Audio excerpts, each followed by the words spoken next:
So I'd like to welcome you to Measuring Software Size, Insights from the Past to Guide the Future. Before we get started, I'd like to make you aware of a few technical items. All of you who are listening on the presentation are currently on mute. So to ask a question at any point during the presentation, just use the Q&A dialog box shown on the right-hand side of the WebEx screen. Laura will field as many of these questions as she has time for at the end of the presentation. If she does not have time to answer your question, don't worry. I will save all questions that we don't get to and refer them to Laura so she can get back to you. So I'll start by introducing our presenter today. Laura Zuber is QSM's Customer Support Manager and Lead Trainer. She has 25 years of experience in software development consulting, training, and support. She's conducted training and coaching sessions for all QSM Slim Suite tools and helped customers implement Slim across a wide variety of processes and platforms. Laura has managed software development projects, served as a senior process improvement specialist, improved process assessments, designed and implemented best practices, and authored numerous training programs. She is a certified Scrum Master and lead consultant for using Slim with Agile development. So without further delay, I'll let Laura get started. Thank you, Elizabeth, and again, thank you all for joining today. And I will reiterate what Elizabeth said, and just hope that you find something useful in today's presentation.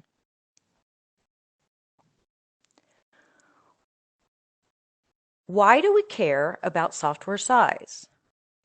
Because ignoring software size leads to bad estimates. We know from QSM's founder, Larry Putnam Sr.'s original work and over 40 years of data collection and analysis that schedule, effort, quality, and productivity increase with size. And the relationship is non-linear, and we'll be talking about that a little bit more in just a moment. If I were to ask you to tell me the size of your last software project or release, how would you respond? It wouldn't be schedule, effort, cost, or complexity. These core measures are influenced by size. But these measures don't really help us understand software project dynamics in order to estimate and manage them well. And it's especially challenging for folks used to doing bottom-up estimates not to specify effort as a measure of the project size. Sometimes cost works its way in there too. We'll soon see that time and effort are trade-offs. So how much effort is required is driven by the schedule and vice versa. What we want is what we want to measure is the size of the product, the deliverable. What is it that we are building and delivering? A good example I always like to use is the square footage of a home. Never mind how fancy it is on the inside or outside, the square footage of the home is a measure of the house itself, and largely that will indicate the cost and the schedule.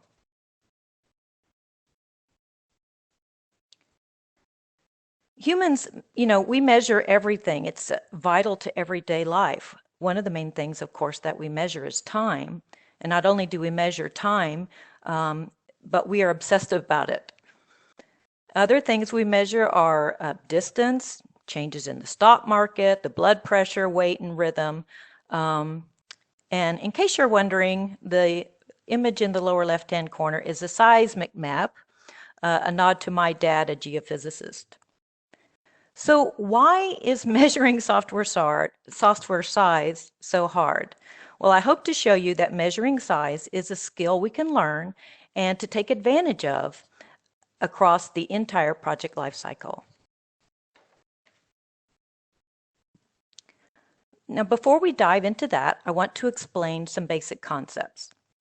This software production equation is at the heart of Slim Tools and our founder's original work. And what it says is that simply to deliver a system, it has a size, and some think of it as, again, the value being delivered. In order to build that, we apply some amount of effort over some amount of time at some level of productivity. For straightforward estimates, the inputs of what we're calculating is size and productivity, and the outputs are time and effort. And this equation can be rearranged to take what we know and solve for what we don't know. Time and effort are trade-offs against each other, as I mentioned. A project with a given size and a project team or a project environment with a given productivity can be developed with less time and more effort, or more time and less effort. That is driven by the business processes, their business decisions. This time and effort trade-off can be measured and modeled empirically. It is also non-linear, thus it's hard for humans to predict. This view shows 4 core metrics plotted against software size. So size is the horizontal axis in each of these plots. And just to orient you to that, if you can see my mouse, we have what we call some statistical trend lines here, an average plus or minus 1 standard deviation. This is for a particular project estimate, a new project we'd like to estimate, and these other projects are showing that estimate, how it stacks up against the trends in our history.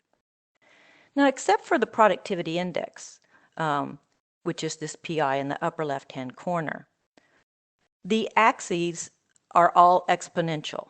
So this straight-looking trend line is actually a curved line on a linear scale.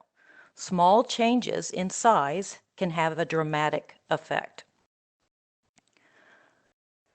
We should be motivated to measure size because we know that looking at these core metrics, they all increase with size, and they can be predicted from size using these trend lines. Now, it's intuitive that that's so, but many organizations are not collecting and analyzing their own data.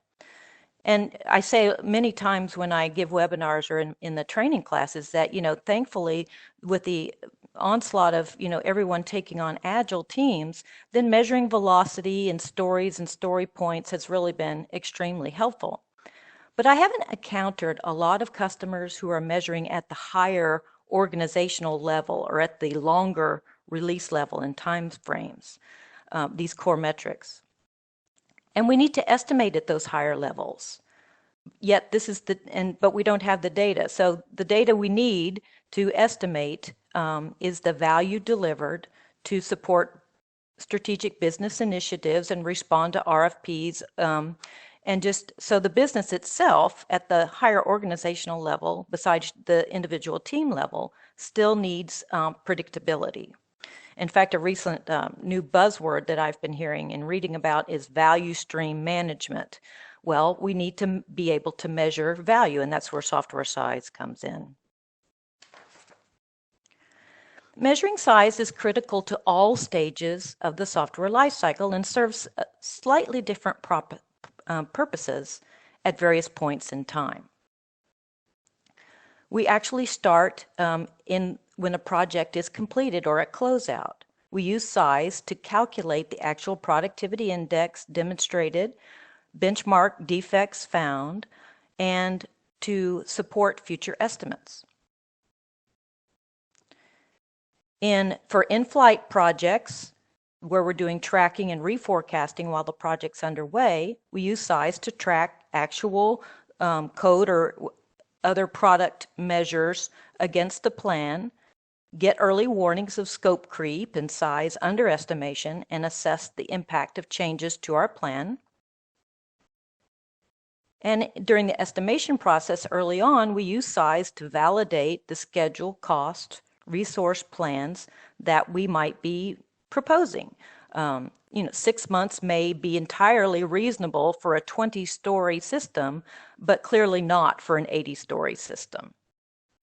So the past is the place to start because working through the data gathering process for sizing a completed project, if you will, forces you to define the measures that work for you and to establish relationships between different size units and between software sizes and other core metrics.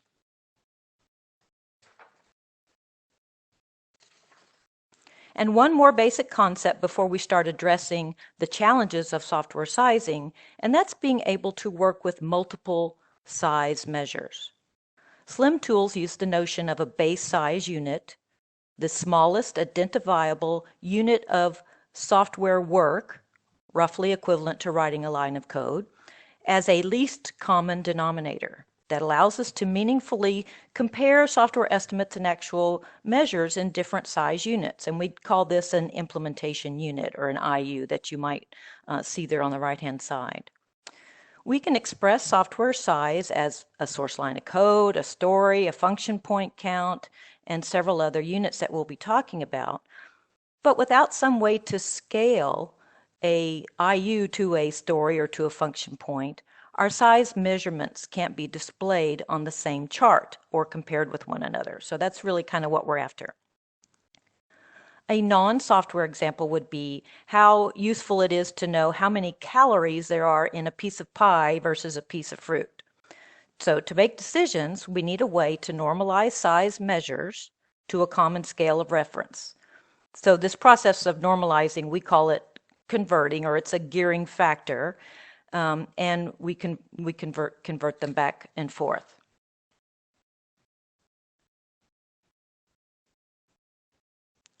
So I've identified, in trying to help you go through the whole process of software sizing, I recognize clearly that there are some challenges, and I wanted to address those one at a time. The first one would be selecting a unit of measure. What is the best unit of measure for maybe different projects that we're doing in our organization? How do I know what to pick? There are several different ones, and you may be using some of these already. Again, Agile folks tend to lean towards user stories. Features could be used by anyone.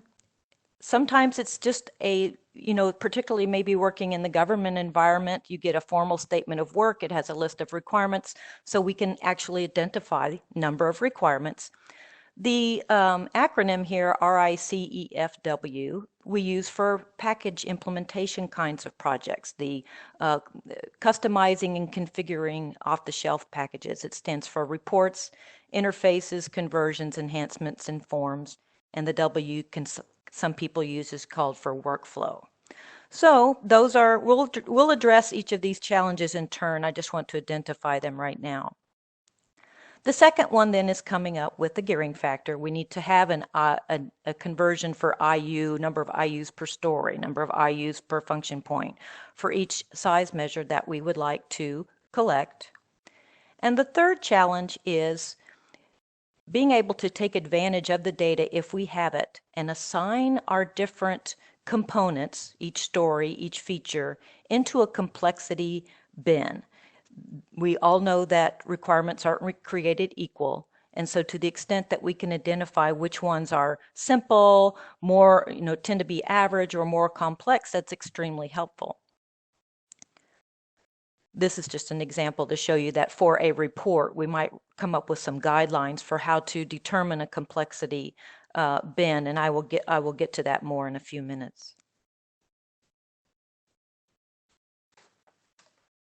So let's talk about the unit of measure a little bit. Challenge number one, selecting an appropriate unit of measure. These are some of the factors that will drive your choices. The actual product itself, especially if it already exists, right? If it's a completed project, maybe we have an enhancement and we have an existing system and we want to go in and modify part of the functionality and add on some new functionality. We might actually start out with a line of code count and base the new work off of percentages. The RICEF objects I mentioned, there might be modules that you can identify, objects. ETLs is extract, transition, and load. So if it's a data managing, data warehouse kind of a project, then those units of measures will be advantageous. So it may depend on the product itself. What is it that we can tangibly identify that we can count and measure? Another thing that might indicate the best unit of measure is the processes, your development processes that you have put in place.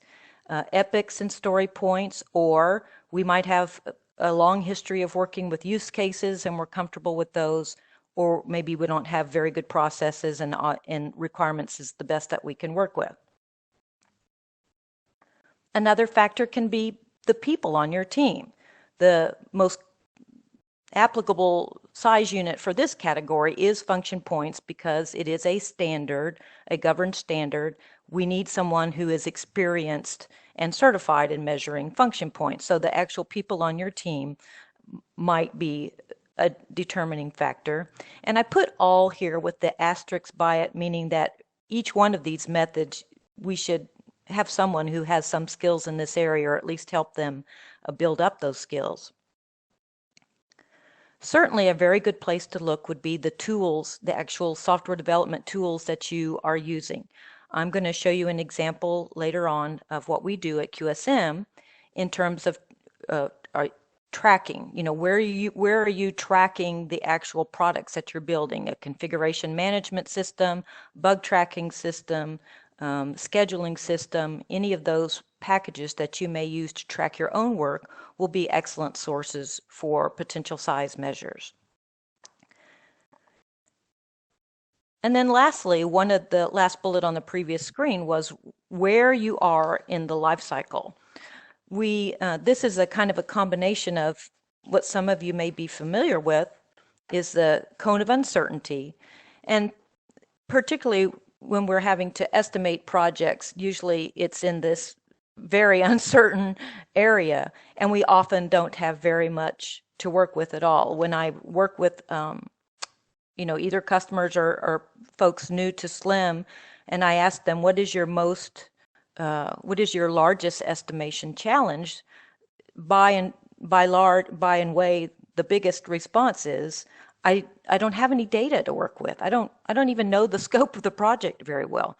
But that's just where we are. So we can work with high-level requirements, and what we can often do is, particularly with historical data in the QSM database, and once you collect your own history, we can translate that into do some t-shirt sizing.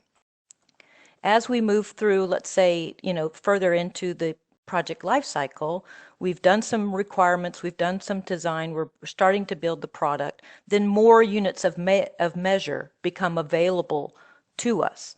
And certainly at the end of a project, we have a lot more options. We have some tangible physical items that we can go touch and measure, so to speak.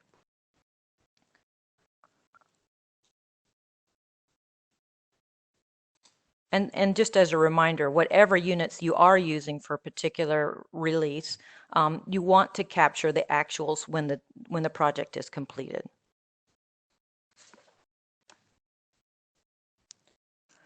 Challenge number 2 is getting gearing factors. When I teach our class, I tell the learners not to fear. QSM has gearing factors for a large number of sized units to help you get started. And we have several different sets of sizing units and gearing factors that are built in. Well, why do we have these factors? Because we gather historical data on industry completed projects, but you can do the same thing. So by gathering, a lot of data is provided to us from the customers who are submitting projects to our database, but then also through our consulting and support work, we sit down, roll up our sleeves, and go through some of the processes that I've been talking about, and I'm going to show you an example. I think on a previous screen, I mentioned the extract, transition, and load as you could look at those separately, or you could just identify the number of ETLs that you have. And that's an example of something that we, glean by working with the customer in data warehousing. You can use the gearing factors that we have as is, but a best practice, of course, is to compute your own from your completed projects. I have a couple examples to present in a minute to describe the basic steps, so you can be thinking about how to apply this process on your projects.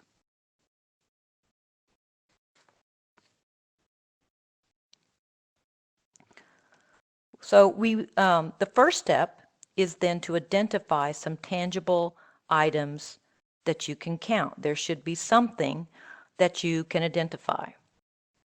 And the first one is to get a source line of code count. Yes, a line of code count is the best, along with other function units. If you can get a code count, then you need to know what is in it. How was it created?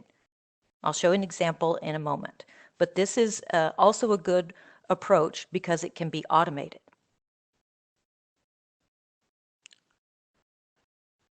I mentioned this with the tools a while ago in identifying the units you might use, but you can take a look at the tracking tools in your organization uses and find out what data you can glean from them. The data available is dependent probably on how the tool was configured. Most likely you can make some changes though to set up new metrics to derive more useful information, and I will show you an example of that in a moment as well.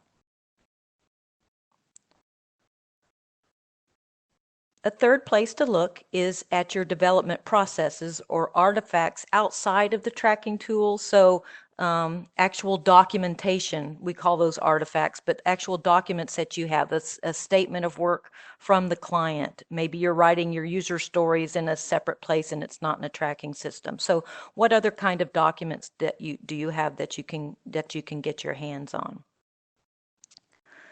And lastly, I know that a challenge many of you face is that you don't have access to the data, particularly let's say if you're in an estimation role and not part of the development team. The data's there, but no one is sharing it with you. This is a business process issue that management needs to address. If management or customers want better estimates, they need to support the collection and analysis of completed projects.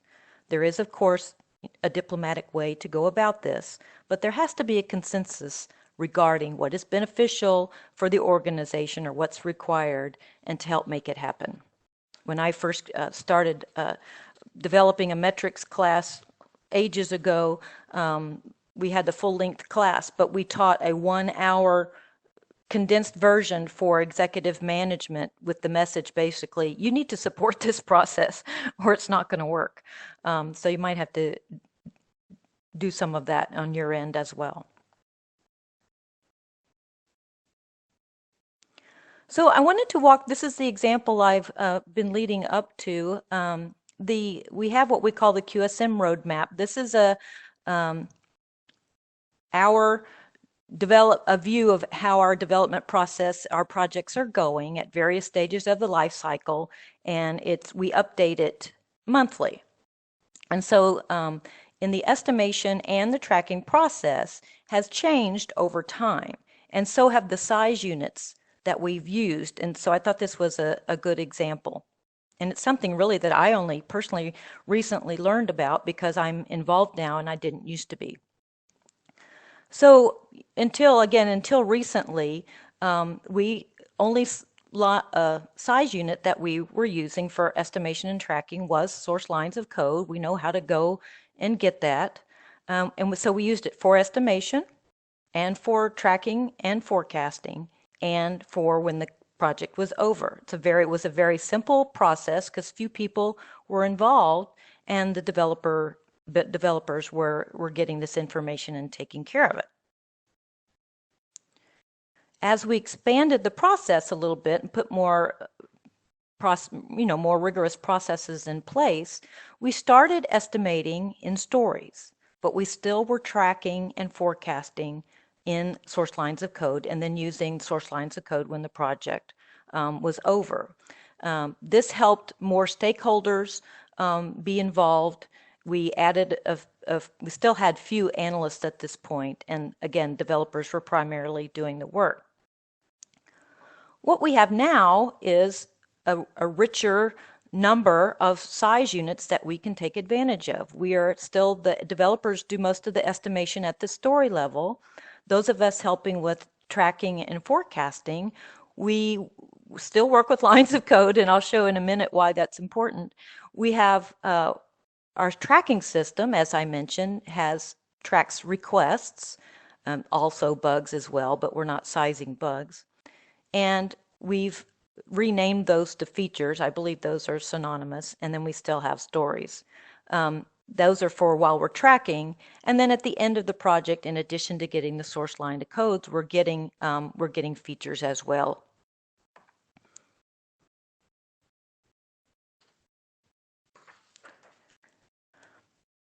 I don't want to belabor the line of code count too much, but I wanted to just highlight a couple of things that regardless of the size unit you're working with, something maybe that you can think about.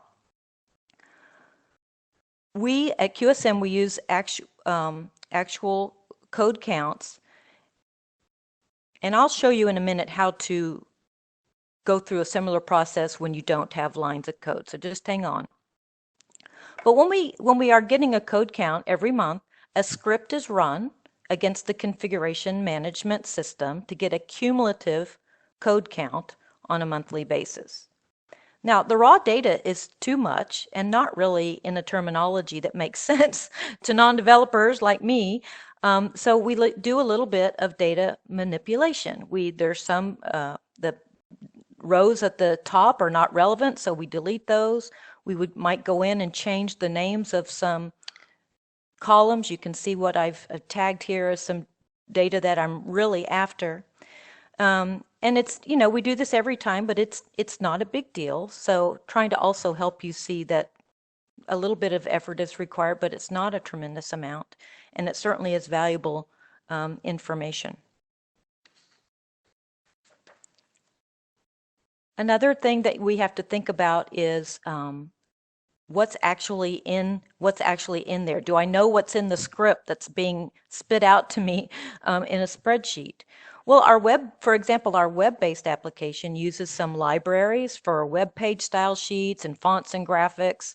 And so we actually back those counts out because they're not capturing the amount of work that's being done on the team by the team, and that's really what we're after. Well, how will you know in your organization what to expect? What is reasonable? I'm going to show you one way to identify some anomalies on the next slide. But, one of the main things you have to do is simply just have a conversation with the development team. We have to, talk to them on a frequent basis, or we might just have simple questions.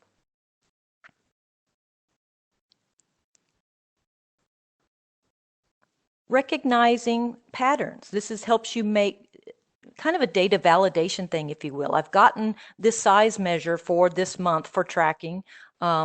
Is this number? Can I trust this number? We get the cumulative line of code count because it's simplest. Again, keeping it simple. And again, this could be done with any size. What I'm talking about now could be done with any size measure that you're using. We started computing the monthly production rate by calculating the difference in the cumulative values each month. This lets us identify the values that seem out of whack with the normal production rate for each project. That's a signal to find out if we've made a data manipulation error or the script includes something new and I didn't know about it, or what the cause might be. For example, notice here, if you can see my mouse, this dip in April, but it's offset by the spike in another release. So resources were diverted. What can you go glean and find out that supports the data that you're getting? Maybe a feature was unusually complex. Maybe some work is partially finished, and when are we going to take credit for it being done? Is it really done? Are you at the tail end of a life cycle? Are we having scope creep? So there could be several causes. This is just a reminder to look at some patterns if you can, and then go and make sure that the data you get is something that you can trust.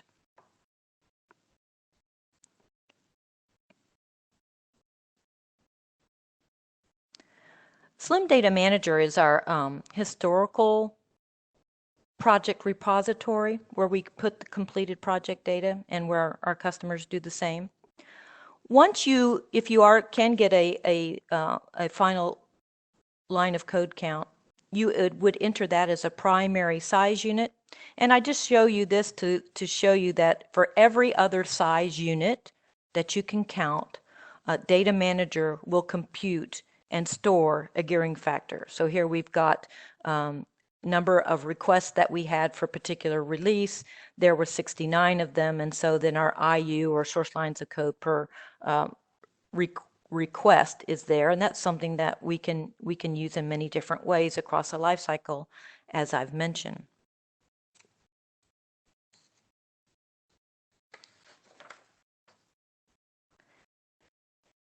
Different projects may indeed have different gearing factors for the same software unit, depending upon the rigor, formality, and consistency of your processes. This chart shows the average requirements gearing factor in IU per requirement for our recent Slim Suite releases. Now, 9 and 10 are the large bars here, and they have a pretty large gearing factor. But each of the requirements in those releases were really big. They were big items. And so that makes sense. Our two smaller releases recently in the middle had different gearing factors. Either the chunks of work themselves were smaller, or they might have actually just kind of been decomposed at another level. There's a note here that says these are low-level decomposed requirement gearing factors for the higher requirements. So this number actually is this 458, which is much closer. So it's extremely helpful information just to get a little bit of insight, and it wouldn't take very long for you to recognize patterns in your own work.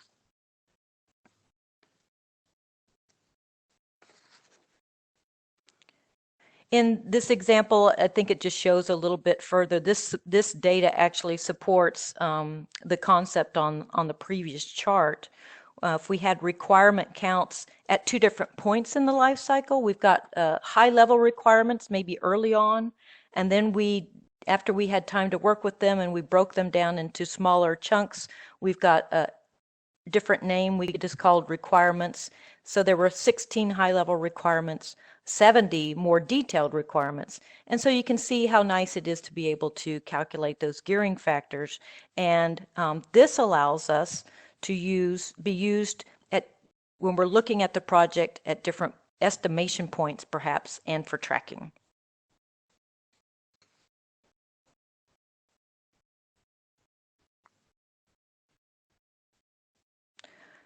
So you may say, now, Laura, that's really awesome, but there's no way I can get a code count. That's okay. There is another approach. We have several customers who are in the same situation. So the steps that you would do is just, use the size units data that you have available. And here's an example that I'm going to walk you through. You might have to make an assumption. So in this particular example, we could identify user stories for this particular project, and there were a fairly big count for them. Well, again, with experience that we happen to have and data that we have, then we made an assumption that a user story has a gearing factor of 300 IU per story. And there was a pretty good reasons for backing up that assumption, but you have to start somewhere.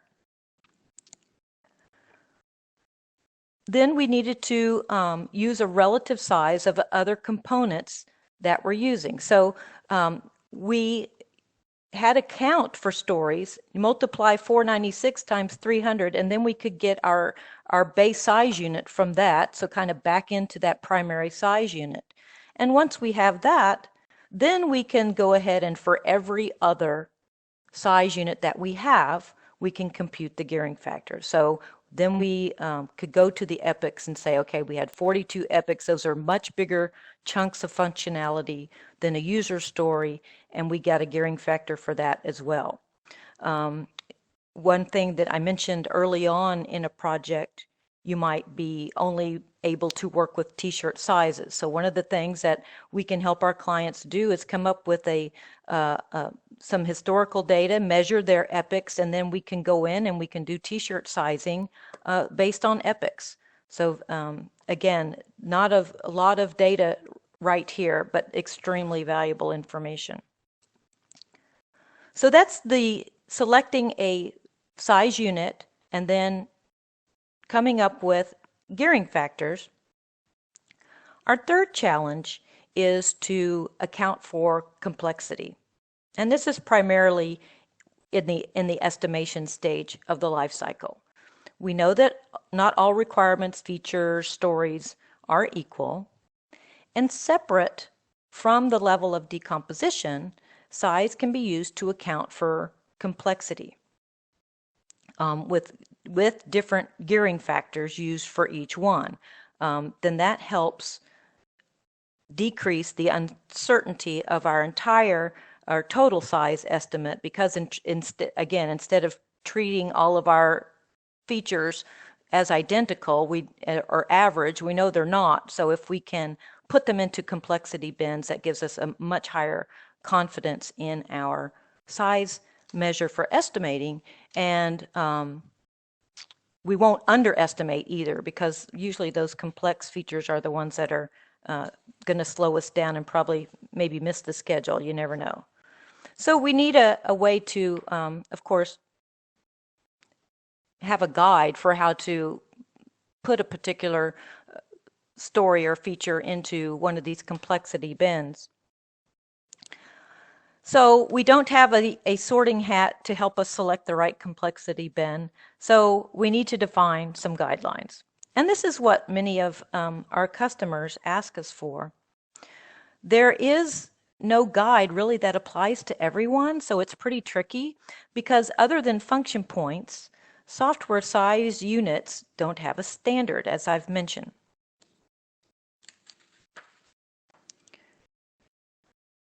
And every organization is slightly different and developing diverse sets of applications on different platforms. So I wanted to see what I could do to guide you. And I did a Google search and stumbled upon this article from Complexity, which is actually a scientific publication with the name Complexity. Who knew there was such a thing? And the gist of this very long paragraph here is that we acknowledge that in let's say making an assignment of a size component to a complexity bin, that there is an element of subjectivity involved here, and we're going to have to deal with that. But the main point is this last sentence highlighted in green, which says, it is possible to identify in a given context what is simple, and from that reference determine subjective complexity as a distance from simple. And that's exactly what we've been doing for quite a while. So we need what we call, many people, I don't know if it's exclusive to Agile or not, but I do know that the idea of having a reference rock is what I'm talking about here.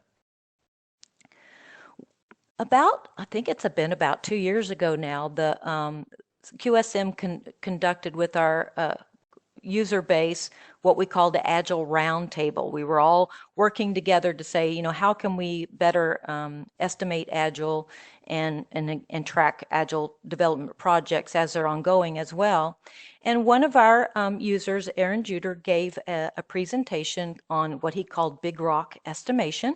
It is a paper that is available on our website, so I would encourage you to go look for that to get the details. And also we had when the company turned 40 years old in 2018, we had a user conference, and Aaron presented his work there, and I think we have a recording of that as well.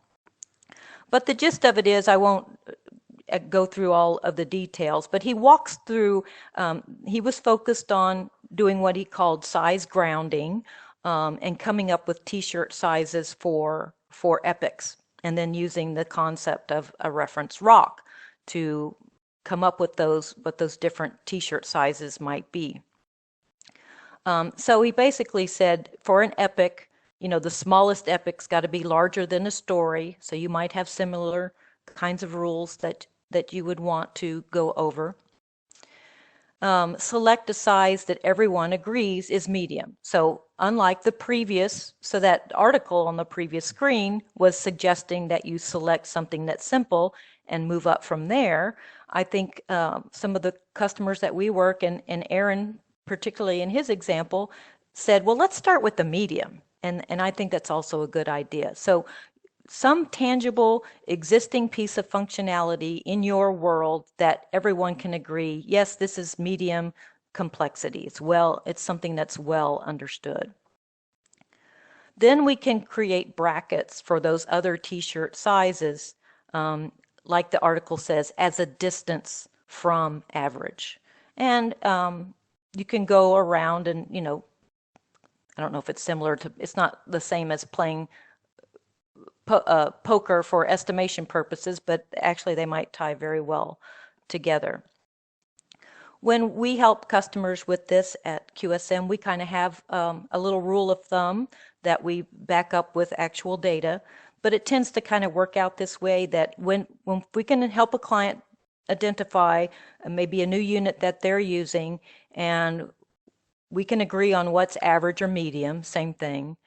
A simple is typically about half as big, and a complex is sometimes 2 to 3 times as big as medium. Again, you have to see what works in your organization, but I hope you can see that by sitting down and having a conversation with the developers, the folks who are doing the work, they generally know, and we can have these conversations, and it doesn't take very long, and we can get started using a variety of sizing methods.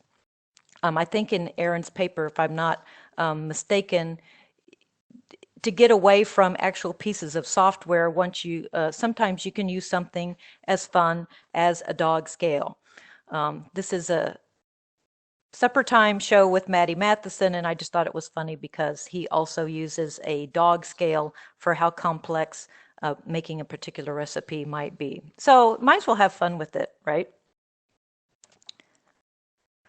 So in review, just let me summarize a little bit. To one approach is not going to fit everybody. It's not going to be a large array of variability. Consistent processes are the best. But these are some of the things that we talked about. I want you to see if you can take advantage of to overcome those challenges. Just look at what data is currently available. There's bound to be something. It might be in a variety of artifacts or in tools and methods. So go and see what can we glean in different places. And also to give some consideration to what measures are available at different points of the life cycle. Perhaps that's something that you didn't really think about before, and I hope you can see that things open up to us when the project is over. If we're only looking at stories for estimating and not for tracking, and not doing that finishing work at the end of the project, how many did we actually deliver? And marrying that up with some more detailed information, that's what's really helpful. So again, thank you for being with us today. I hope that this was helpful.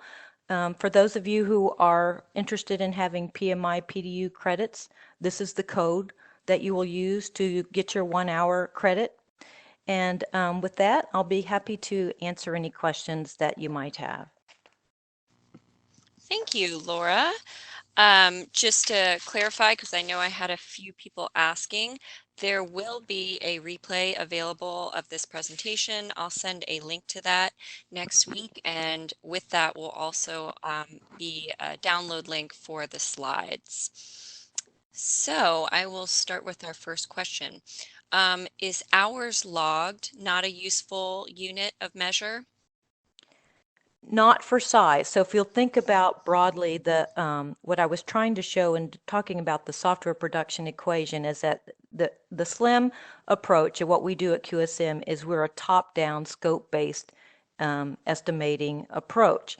And so scope is measured by some unit of measure that captures the product itself. Effort is another important variable in that equation, and it's traded off with time and productivity. So that is not the best source. If that's all we have, we'll find a way to translate that into a size unit, but effort on the surface, effort is not size, no. Okay, what is the size of your SLIM repository? I think this also could mean the Number QSM of database. projects. Yeah, so the QSM database has over 13,000 projects that have been, collected over the years. We update it about every 2 to 3 years. The way that it's used is through the statistical trend lines in all of our tools. So because that's a very large number of projects, we group them by application type, because we find that the core metrics I described to you change those performance numbers that we see displayed go along with application type. For example, our largest group is what we call QSM business, and that's IT projects. Those would behave differently from scientific projects, which we're seeing more now with data scientific kind of work, if you will, which would behave even differently from maybe microcode or real-time application development. So it's a large database, but we divide it into meaningful groups to support different application types. Can you go over again how to convert story points into something useful in QSM?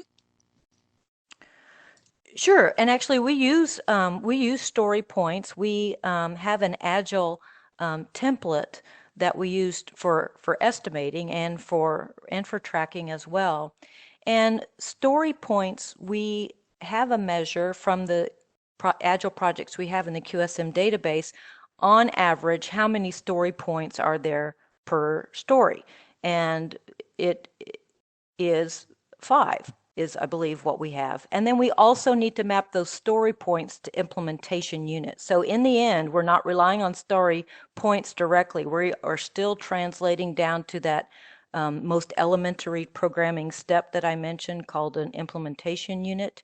So what that allows you to do then is you don't think in IU or lines of code when you're estimating, or you might not still have enough information to think in story points either. So we've set it up in such a way that you can measure or you can count stories and epics. And so the size of the stories and epics are measured in story points first, because that's what makes sense to the people that you're sharing your data with. And then we also compute that down to IU as well. Hard to see without a picture. So if you want to know more information, I'm happy to send you an email. Yes, and just to reiterate, please feel free to follow up with any questions that you want more detail on using the contact info up there. So, is it available for research purposes to estimate the effort, for example? Is it available for research purposes? I think is it possible to estimate the effort?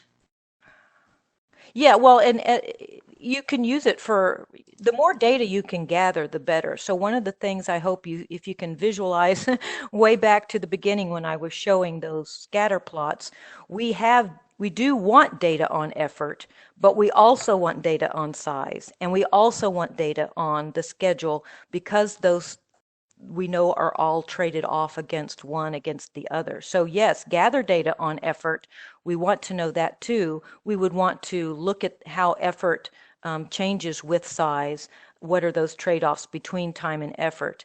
One thing about the way we're doing things in SLIM, and again, if you're unfamiliar, is I describe what I would call that nonlinear relationship between time and effort. And what happens there is that actually, if you think that very simplistic equation I looked at, I focused on the 4 core metrics. So I wanted you to just kind of focus in on those variables. But effort is actually raised to the 1/3 power, and time is raised to the 4/3 power. So time always has more impact. If we can afford to take more time, we should do that.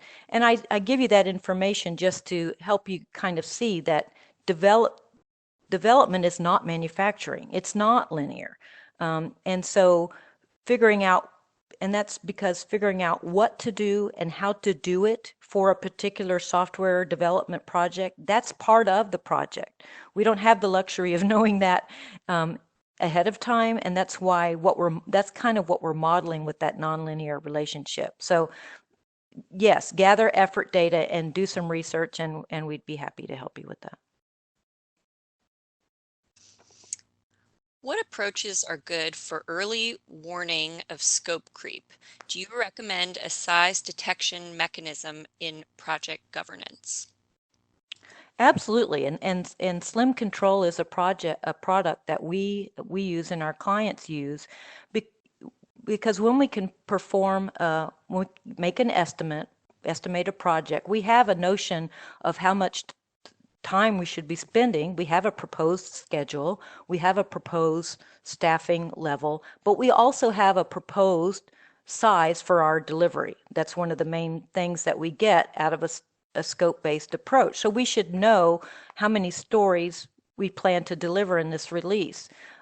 So we track those every week, what has been completed. Now your sprints may be every 2 weeks or every 3 weeks. So at the frequency that you happen to have data, what was completed this week, what can we call done and take credit for? And absolutely, we track actuals against plans for in-flight projects as a big part of governance. Do you go back and track the accuracy of the estimator to the actual so you can also calibrate that input, and can Slim track that data? Yes, we do. A lot of customers are interested in doing that. Partly it's a measure of how good the estimation process is, but only partially, I say, because when we could have an estimate and the project itself at the end could turn out very differently, and that may have a lot more to do with how the project was run and things that risks maybe that occurred, things that happened to us, challenges, and it may not track back to the estimate very well. So yes, we want to capture the lessons learned and the actual data at the end of a project so that we can compare the projects to the estimates. And then when we get that data in terms of, we can pull history in to our estimating tool, and it gets smarter over time, and we take advantage of that and really can zero in our estimates to being quite accurate and consistent. How does CUT, CUT acronym, or SME effort generally correlate to IUs or SLOC? I would imagine at a very granular level there might be a strong correlation, but what about stories or epic points, for example? We would have to just go in and look at our what kind of data we actually have in the QSM database against size. But we have a variety of size measures, and like I said, in order to look at those trends, we convert them to our normalized size unit. We see it. I hope if you can again remember those scatter plots. We have a correlation, a pretty strong correlation, that as size increases, all of those other core metrics increase. So effort will go up the bigger application we have to build. Well, that's fairly intuitive, but I think for different application types, what people don't realize is maybe how quickly it goes up. The same is true for schedule. And actually productivity increases with size as well, because we kind of, on big projects, we can take advantage of economies of scale. But the actual unit you're using is less of a determinant, because like I said, we're going to convert that down to that normalized size unit where we do all of our comparisons.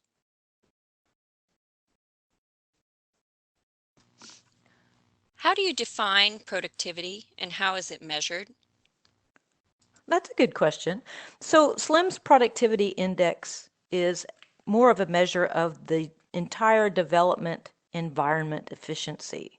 So it includes factors such as the goodness of your tools and methods, the technical complexity of the product, the personnel, and other factors. So it's, if you think about that, the software production equation where I said we have something we're building and we're going to build it by applying effort, time, and effort over time at some productivity level. Well, for a completed project, we can go and size a completed project. We know how much time we spent because it's over, and we know how much effort we expended. Then productivity index in SLIM is a calculated number from completed projects. It doesn't have any units, and it is something that we can defend because it's, your development environment is influenced by a lot of things, and we capture all of that.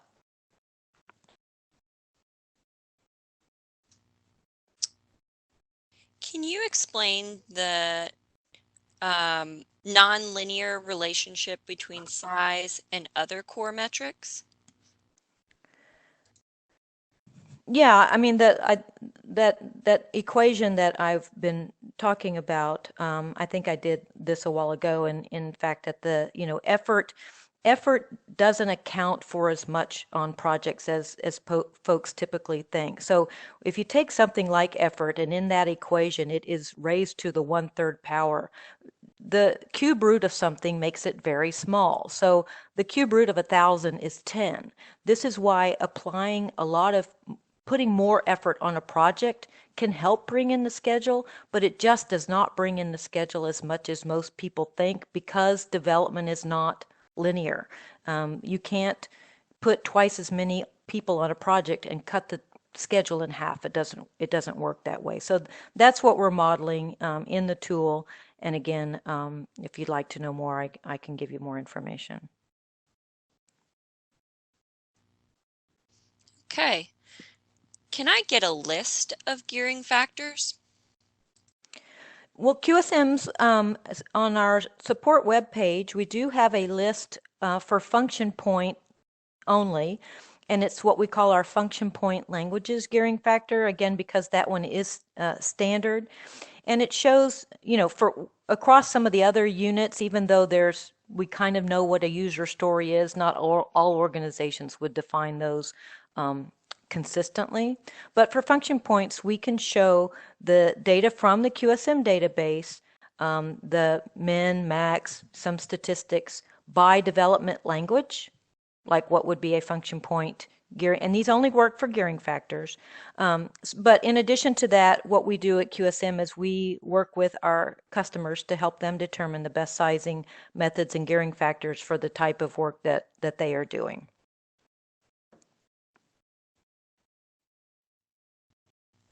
What are the most common size measures? Well, certainly I think Agile development has made epics, user stories, and story points common in recent years. A lot of organizations do use function points. I work with organizations that are features seems to make sense to them. And a lot of our customers using the RICEF objects are using RICEF objects for packages as well. I tend to think that the RICEF objects could work well for cloud migration kinds of projects. So it just depends on how much actual refactoring or additional functionality you're using.